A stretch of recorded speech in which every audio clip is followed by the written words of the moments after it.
नमस्कार। तो हम पढ़ रहे हैं हिंदी और हिंदी में हम पढ़ रहे हैं लक्ष्मण मूर्छा और राम का बिलाप। हमने कुछ भाग इसका पढ़ लिया था, जहाँ से शेष बचा है वहाँ से हम कंटिन्यू करेंगे। तो देखो ये हमने यहाँ तक इसे हम पढ़ चुके थे कि जथा पंख बिनु खग अति दीना, यानी बिना पंखों के पक्षी बहुत दीन होता है, बहुत गरीब होता है, या फिर एक प्रकार से यूँ कह सकते हैं कि अत्यंत बेबस हो जाता है। और उसी तरीके से मणि बिनु फनी और करीबर करहीना, यानी बिना मणि के सर्प, है ना, सांप जो होता है, और बिना सूंड के हाथी बहुत ही बेबस होते हैं। असमम जीवन बंधु बिनु तोहि। और हे बंधु, राम जी कहते हैं लक्ष्मण जी को संबोधित करते हुए, लक्ष्मण जी मूर्छित पड़े हैं कि हे मेरे भाई, अब मेरा जीवन भी तुम्हारे बिना वैसा ही है। जो जड़ देव जियावे मोही। और क्या कहते हैं कि अगर अब मुझे जीवित रखेगा, भाग्य अगर मुझे अब और ज्यादा जीवित रखेगा, तो तुम्हारे बिना मेरा जीवन भी अब वैसा ही दीनहीन हो जाएगा। क्योंकि आज तक राम जी और लक्ष्मण जी बिल्कुल भी अकेले नहीं रहे थे, कभी एक दूसरे के बिना नहीं रहे थे। लेकिन अब अगर ऐसा हुआ कि मुझे तुम्हारे बिना रहना पड़ा, तो भाई मैं बहुत जो है वो बेबस हो जाऊंगा। अब क्या कहते हैं आगे देखो। लक्ष्मण जी जब मूर्छित पड़े हैं, राम जी उनको अपनी गोद में लेके बैठे हैं, हनुमान जी संजीवनी बूटी लेने गए थे, अभी लौटे नहीं हैं। और उस दौरान जो आधी रात का समय बीत चुका है, और राम जी के मन में, क्योंकि अभी एक मनुष्य रूप में भगवान राम जो है अपने भावों को अभिव्यक्त करते हुए कहते हैं कि जेहऊ अवध कवन मुँह लाई। हे भाई, अब तुम तो यहाँ मूर्छित पड़े हो, मेरी पत्नी का अपहरण हो गया है, अब मैं क्या मुंह लेकर के अवध जाऊंगा, क्या मुंह लेकर के मैं अयोध्या जाऊंगा, है ना, मैं अयोध्या क्या मुंह लेकर के जाऊंगा। नारी हेतु प्रिय भाई गवाई। लोग मुझे ताना देंगे, लोग मुझे ये कहेंगे कि अपनी पत्नी के लिए अपने प्रिय भाई को तुमने गंवा दिया। बताइए मैं क्या जवाब दूंगा। बरु अपजस सह तेऊ जगमाई। हे भाई, पहले ही मैं इस जगत में बड़ा अपयश लेकर के जी रहा था। मैंने अपनी पत्नी को, जो पत्नी का अपहरण जो हो गया था, तो वो जो अपयश था मुझे, वो मैं पहले ही संसार में सहन कर रहा था। मैं संसार में पत्नी के खोने का अपयश भले ही सहन कर लेता, क्योंकि वो तो मुझे सहन कर ही रहा था मैं। नारी हानि विशेष क्षति नहीं।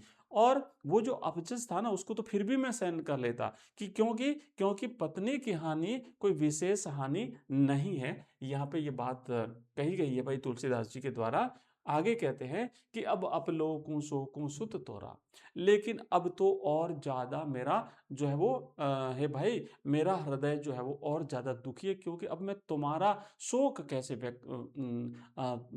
लेकर के जीऊंगा। मतलब एक तरफ तो पत्नी के खोने का अपयश, और एक तरफ तुम्हारा शोक। क्या कहते हैं कि सह्यू निठुर कठोर उर मोरा। हे मेरे भाई, ये मेरा कठोर हृदय, इसको सहन करने पड़ेंगे। अब दो दुख, अभी तक तो एक दुख सहन करना पड़ रहा था, पत्नी को खोने का दुख सहन करना पड़ रहा था। वो पत्नी को खोने का जो अपयश था वो मैं लेकर के जी रहा था, बट अब मुझे एक और दूसरा दुख, तुम्हारे खोने का जो है वो दुख मेरे भाई। हे भाई, अब मेरा यह निष्ठुर और कठोर हृदय पत्नी के खोने का अपयश और तुम्हारा शोक दोनों को सहेगा। निज जननी के एक कुमारा। हे मेरे भाई, तू अपनी माता का एक ही पुत्र था।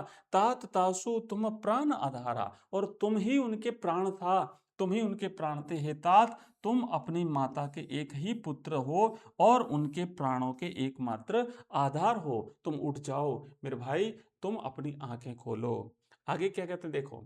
सौंपे सी मोही तुम ही गही पानी। भाई, माता सुमित्रा ने सब प्रकार से सुखद और परम हितैषी मान करके तुम्हारा हाथ पकड़ करके मुझे सौंपा था कि राम, ये मेरा पुत्र तुम अपने साथ से ले जाओ, और जो है वो तुम्हारे तुम्हारे सुख दुख में तुम्हारा साथ देगा। ये सब विधि सुखद परम हित जानी। चारों तरफ से या हर दृष्टिकोण से जो है इससे तुम्हारा हितैषी मान करके और सुखद मान करके जो है तुम्हारा हाथ मेरे हाथों में दिया था तुम्हारी माता ने। उतरूं कहा देहूं ते ही जाई। अब मैं उस माता को जाकर के क्या उत्तर दूंगा। उतरू कहा देऊं, अब मैं उस माता को जाकर के, अब मैं अयोध्या जाकर के उन्हें क्या उत्तर दूंगा। उठी किन मोही सिखावहूं भाई। हे भाई, तुम उठ करके मुझे सिखाते क्यों नहीं, मैं जाकर के क्या जवाब दूंगा। आगे देखो भाई, आगे देखो क्या कहते हैं। बहुविधि सोचत सोच विमोचन, स्रवत सलील राजीव दल लोचन। दुनिया के शौक को दूर करने वाले प्रभु राम इस प्रकार बहुत तरह से सोच रहे हैं, बहुत तरह से विलाप कर रहे हैं। कितनी सारी बातें अभी इन्होंने बोली, हर दृष्टिकोण से वो अपने भावों को अभिव्यक्त कर रहे हैं। और उनके कमल की पंखुड़ियों, राजीव दल मतलब जो आंखों की जो पंखुड़ियां ना के समान नयनों से उनके आंसुओं की जलधारा भी बह रही है। भगवान राम जी की आंखों से आंसू बह रहे हैं। देखो भाई, एक मानवीय रूप धारण किया था भगवान ने, और मानवीय जो दुर्बलता है वो एक ईश्वर रूप में भी मानवीय दुर्बलताओं को व्यक्त करते हुए कहते हैं, उमा एक अखंड रघुराई, नर गति भगत कृपाल देखाई। शिव जी कहते हैं कि हे उमा, अपनी पत्नी को संबोधित करते हुए, पार्वती को संबोधित करते हुए कहते हैं कि श्री राम एक और अखंड हैं, उन्होंने केवल भक्तों पर कृपा करके ये मनुष्य लीला दिखलाई है। ठीक है ना, वो तो परम भगवान है, बट वो एक मनुष्य लीला दिखा रहे हैं। आगे कहते हैं, प्रभु प्रलाप सोनी, कान बिकल भय वानर निकर। अब प्रभु के द्वारा जब ये प्रलाप हो रहा था, ये व्याकुलता का भाव जो प्रकट जा रहा था, और उनकी सेना उनके पास में बैठी थी, तो प्रभु का ये प्रलाप सुन करके बानरों का जो समूह था, निकर बानरों का समूह था, व्याकुल हो गया। आए गयूं हनुमान जिमी, करुणा में वीर रस। और भाई तभी तभी क्या हुआ, तभी हनुमान जी संजीवनी लेकर के ऐसे आ गए मानो करुण रस के बीच में वीर रस का उदय हो गया हो। ठीक है, उसी समय हनुमान जी पधार गए संजीवनी बूटी लेकर के उस गमगीन माहौल के बीच में। और अब देखो आगे क्या होता है, हरसी राम भेटेऊ हनुमाना। अब भगवान राम हर्षित हो गए, भगवान राम खुश हो गए, क्योंकि संजीवनी अगर टाइम पे आ गई तो अब कोई चिंता वाली बात नहीं है। तो श्री राम हर्षित होकर के हनुमान जी से मिले। अति कृतज्ञ प्रभु परम सुजाना, परम ज्ञानी, सुजाना मैंने ज्ञानी, प्रभु श्री राम ने उनके प्रति अत्यधिक कृतज्ञता प्रकट की, हनुमान जी के प्रति। तुरंत वेद तब किन्ने उपाय। और उसी समय जो सुषेण वेद्य वहां पर उपस्थित था, उस सुषेण वेद्य ने तुरंत उपाय यानी इलाज किया, और उठी बैठे लक्ष्मण हर्षाई। और लक्ष्मण जी हर्षित होकर के उठ बैठे, वो जो बेहोशी की अवस्था में थे वहां से वो उठे, जागृत हुए। ठीक है भाई, बड़ी एक बहुत ही कृपा हो गई, और एक खुशी का माहौल हो गया, और सब लोग जो है वो जय जयकार करने लगे। हृदय लाई प्रभु भेटेऊ भ्राता। अब जब लक्ष्मण जी उठ करके खड़े हुए, तो प्रभु राम ने अपने भाई को हृदय से लगाकर भेंट की। हर से सकल भालू कपि भ्राता। और इससे सभी भालुओं और वानरों का समूह जो है वो हर्षित हो गया, सब लोग खुश हो गए। देखो कितने खुशी व्यक्त कर रहे हैं। कपि पुनि वेद तहाँ पहुंचावा। इसके बाद हनुमान जी ने उस वेदी को उसी प्रकार वापस पहुंचा दिया जिस प्रकार वे उन्हें उठा करके वहां से लाए थे। जे विधि तवही ताही लई आवा, मतलब जिस तरीके से उठा करके लाए थे उसी तरीके से वापस उनको वहां पे पहुंचा दिया था। सुषेण वेदी को लंका से लाए थे ना, तो वहां से वापस उनको पहुंचा दिया। यह वृतांत दशानन सुनेऊ।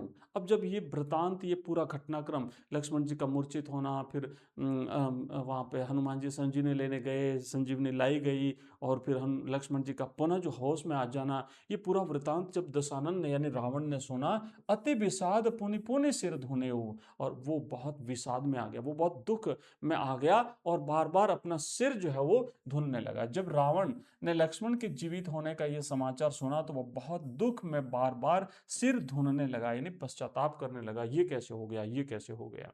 व्याकुल कुंभकर्ण पहियावा। अब वो व्याकुल होकर के, दुखी होकर के रावण जो है वो अपने भाई कुंभकर्ण के पास में जो है वो आया, और विभिन्न उपाय करके उसे जगाया, क्योंकि कुंभकर्ण 6-6 महीने सोता रहता था। विविध जतन करी ताही जगावा, बहुत प्रयास करके उसे जगाया गया। जागा निशिचर देखिए कैसा, मानव कालू देख धरी बैसा। अब जब वो राक्षस जागा, कुंभकर्ण जब जागा ना, तो जागने पर वह राक्षस निशाचर ऐसा दिख रहा था मानो स्वयं काल शरीर धारण करके बैठा हो। इतना विशाल, इतना भयानक, इतना भयंकर वो जो है वो शरीर धारण करके वहां पे उपस्थित था रावण के सामने। कुंभकर्ण बुझा कहूं भाई। अब जब अपने भाई को कुंभकर्ण ने, रावण को अपने सामने देखा, जब वो नींद अवस्था से जागा तो पूछा, बोलिए भाई यहाँ पे कैसे आए? काहे तब मुख रहे सुखाई, अरे तुम्हारा मुख क्यों सूख गया है, क्या तकलीफ हुई तुझे? कुंभकर्ण ने पूछा, है भाई बताओ तुम्हारा मुंह क्यों सूख रहा है? तब उस अभिमानी रावण ने जिस प्रकार सीता का हरण किया था, कथा कही सबते ही अभिमानी, तो फिर उस अभिमानी ने, उस रावण ने वो पूरी कथा सुना दी, किस तरीके से सीता जी का हरण हुआ था, किस तरीके से युद्ध में उसके अनेक वीर मारे गए, किस तरीके से सारा घटनाक्रम हुआ, जय प्रकार सीता हरियाणी। तो जिस प्रकार उसने सीता का हरण किया था, वह सारी कथा उसने कह सुनाई। तात कपिन सब निशिचर मारे, महा महा जोधा संहारे। उसने कहा, उस रावण ने अपने भाई कुंभकर्ण से कहा कि हे तात, हे मेरे भाई, बंदरों ने सभी राक्षस मार डाले हैं और बड़े बड़े योद्धाओं का संहार कर दिया है, युद्ध में हमारा बहुत विनाश हुआ है। आगे देखो भाई, आगे क्या होता है। दुर्मुख सूर रिपु मनुज आहारी। रावण ने बताया कि दुर्मुख, देवताओं का शत्रु, सुर रिपु, मनुष्यों को खाने वाला, नरांतक, मनुष्य आहारी, अति काय भारी, अकंपन, महोदर जैसे दूसरे वीर और रणधीर योद्धा युद्ध भूमि में मारे गए। अब जो जो जो महान महान इनके वीर जो राक्षस थे ना, भयंकर भयंकर राक्षस, वो सारे राक्षस मारे गए और उनका नाम दे रहा है कि भट्ट अतिकाय अकंपन भारी। वो जो अकंपन था, जो सब पे भारी था, वो अकंपन जैसा जो अतिकाय भारी राक्षस था, वो मारा गया। अपर महोदर अधिक वीरा, महोदर जैसे राक्षस परे समर मही सब रणधीरा। वो सभी रणधीरा, सभी युद्धवीर उस युद्ध में मारे जा चुके हैं और बहुत बड़ा नुकसान जो है वो हो चुका है। सुनी दस कंधर बचन तब, कुंभकर्ण बिलखान। अब अपने भाई रावण से ये वचन सुन करके वो जो कुंभकर्ण था वो विलाप करने लगा। रावण के वचन सुन करके तब कुंभकर्ण विरल विलाप करते हुए बोला, जगदम्बा हरि आनी, अब सठ चाहत कल्याण।